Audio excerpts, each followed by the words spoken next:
Hello my motor enthusiasts. You're tuned into F1 Motor Fever podcast. Hello Enzo Watts, quite the dramatic race at the Hungarian Grand Prix, wasn't it? Absolutely, William. Oscar Piastri clinched his first Grand Prix victory. What a milestone, being the first race winner born in the 21st century.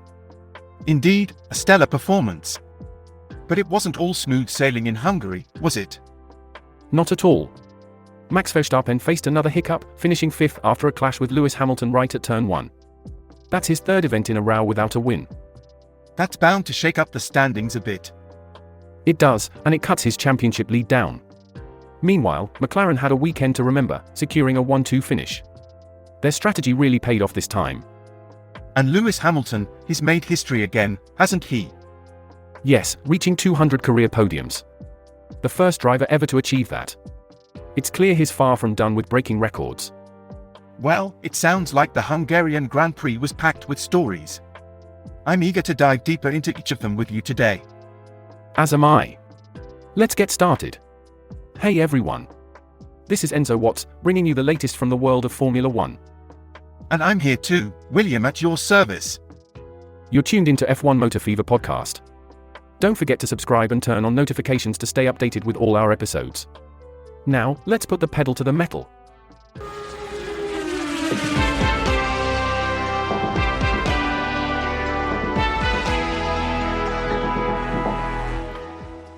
Moving on, Oscar Piastri's victory in Hungary wasn't just a win, it was a historic moment.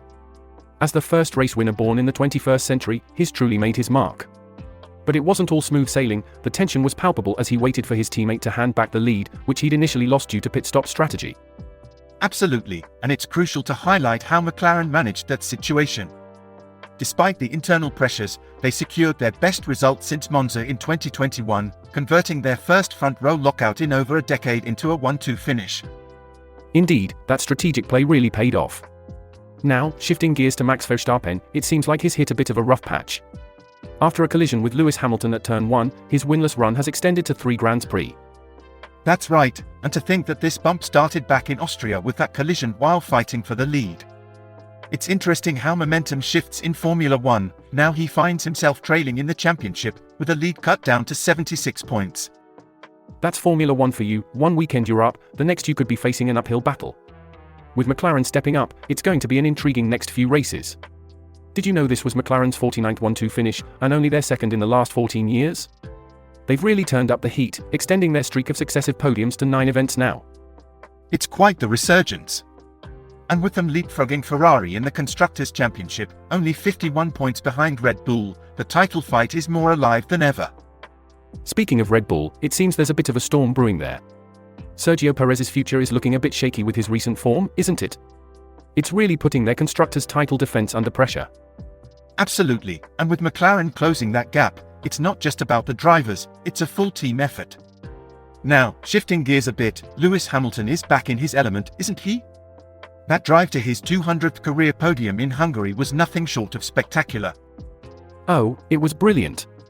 He's really showing why he's a 7-time world champion. And speaking of making history, did you hear about Daniel Ricciardo's early pit stop mishap? Ha, I did. Just when you think the race can't get any more dramatic, something like that happens. It's like deciding to leave a party early and then finding out it was the best night ever later on. Ha, exactly. You try to make a strategic exit but end up missing all the action.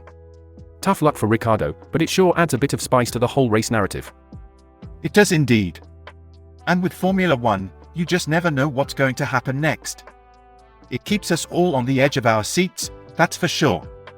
The Hungarian Grand Prix certainly threw up some interesting results, didn't it? Take Yuki Tsunoda, for example. After a crash in qualifying, he remarkably managed to secure a points finish, ending up 9th. His tyre management was so impressive, making a one-stop strategy work when no one else could. And that's a testament to his team as well, working tirelessly to rebuild his car. It's these kinds of team efforts that really highlight the spirit of Formula 1. Absolutely, and speaking of team efforts, Lando Norris really showed his mettle. Despite the disappointment of having to yield the lead, his second-place finish actually helped cut down Max Verstappen's lead significantly. That's true sportsmanship, isn't it? Playing the long game, knowing when to support your teammate for the greater good. It's these moments that can really define a season. On the flip side, Alpine had a weekend to forget. Both Pierre Gasly and Esteban Ocon struggled immensely, with Gasly retiring and Ocon finishing 18th. From the look of things, the momentum they had built up over previous races seems to be slipping away. It's a harsh reality of the sport, isn't it? One weekend you're on a high, the next you're trying to figure out what went wrong. But that's what keeps us all hooked, the unpredictability of it all. And speaking of unpredictability, Sergio Perez had quite the challenge, starting from 16th on the grid. But he pushed through to finish 7th, which, all things considered, was a decent recovery. Indeed, every point counts, especially in such a tightly contested season. It's going to be fascinating to see how these dynamics play out in the upcoming races. With Max Verstappen struggling in Hungary, it really was a golden chance for Sergio Perez to step up. However, he's now gone 7 Grands Prix without a top 6 finish. Quite the dry spell, and Norris alone scored more points in Hungary than Perez has in the last 6 events combined. It must be quite disheartening, but as they say, every race is a new opportunity. Perez must be eyeing the next race at Spa to hopefully turn his fortunes around. Meanwhile, on the other side of the paddock, Charles Leclerc has voiced concerns about Ferrari's performance. Finishing 4th in Hungary, he's made it clear that they're not where they want to be. It's a constant battle, isn't it? Every team is continuously adjusting, evolving. Ferrari will need to dig deep to get back to their expected form. That's right, and Pierre Gasly's frustration with Alpine is another piece of the puzzle this season. After another DNF in Hungary, he admits they're struggling with too many issues. It seems like it's becoming a bit of a pattern for them, unfortunately. And amidst these team and driver dynamics, there's always some heated moments. Verstappen's outbursts over the team radio in Hungary drew a lot of attention, didn't they? Indeed, they did. Such moments are always under scrutiny, but Christian Horner has stated they'll be handling it behind closed doors. It's part and parcel of the high-pressure environment of Formula One. Absolutely, it's that mix of on-track and off-track drama that keeps the world of Formula One so enthralling. Each race not only tests the cars and drivers, but often the team dynamics as well. As we approach the business end of the season, every point, every position becomes even more pivotal. It'll be interesting to see how these narratives develop in the coming races. William, what's the buzz online these days about the antics on the track? Right, let me pull up some of the latest banter. There's a post here about Max Verstappen's on board during a crash. Now, the reaction's been quite a mix. Red Kilowatt says, quote, "I do this all the time in Gran Turismo, it's fine," unquote. That's gamers for you. Indeed. And it goes on. See our chimes in, quote, "He turned damage down to low," unquote. And Jake L says, quote, "That's exactly how Max drives if he isn't winning by 5+ seconds. Send it. He can be such a jackass sometimes," unquote. Oh, strong words there. Yes, and it spirals from there. It said added, quote, "and then claims, I was in front at the apex of the corner, just not in control though," unquote. And Vilku says, quote, "I think he kinda missed the apex," unquote. Sounds like a lively debate. It sure is.